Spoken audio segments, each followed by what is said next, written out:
At first, falling prices sound like great news. A cheaper coffee, a discounted phone, or lower rent. Who wouldn't want that? But when prices keep falling across the whole economy, people start thinking differently. They delay buying things because they expect prices to be even lower later. Businesses earn less money, so they may cut wages, reduce hiring, or lay off workers. This is called deflation. It may seem helpful at first, but over time, it can slow spending, hurt businesses, and weaken the entire economy. Deflation is a sustained drop in the general price level of goods and services. It's the mirror image of inflation. Instead of your money buying less over time, it buys more. A basket of groceries that cost $50 this year might cost $48 next year and $46 the year after. This isn't the same as one product getting cheaper because of innovation. Deflation is broad, wages, rents, and prices across many sectors all drifting downward together. Here's where everyday life starts to change. If people think prices will keep falling, they often wait before buying things. Why buy a washing machine today if it might cost less next month?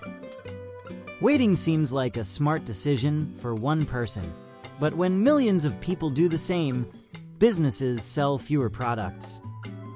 To save money, companies may freeze wages, reduce staff, or lay off workers. This is how deflation begins to affect daily life. People delay both small and big purchases, and the economy starts to slow down. Deflation makes debt harder to repay. Your mortgage or loan payment stays the same, but if your salary falls as prices drop, that payment takes up a larger part of your income. Even though things are cheaper, your debt feels heavier because you have less money to pay it. This is called debt deflation. It means debt becomes harder to pay during deflation. Because of that, people are less willing to borrow money, so they spend less on things like cars, homes, and other expensive purchases. This reduces spending and hurts economic growth. Japan's lost decade, 1990 to 2000, is the textbook case. Mild but persistent deflation led consumers to hold onto cash rather than spend it. Businesses hesitated to invest. Wages stagnated for years. The economy didn't collapse, it just quietly stalled, and daily life became defined by caution rather than growth. In a mild deflationary period, daily habits shift in small but real ways. Shopping, bargain hunting, and waiting for sales becomes more common. Saving.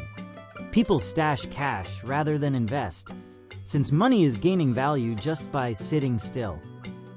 Big decisions. Home purchases, weddings, and major expenses get pushed back. Employers. Businesses freeze hiring and raises, which trickles down into household budgets. Deflation doesn't announce itself with headlines the way inflation does. It creeps in through hesitation. A delayed purchase here, a postponed investment there. Individually, these choices make sense. Collectively, they can lock an economy into a slow-moving cycle of caution. The lesson for daily life: falling prices aren't automatically good news. Understanding why prices are falling and what it might mean for your job, your debt, and your spending decisions matters just as much as watching the price tag itself.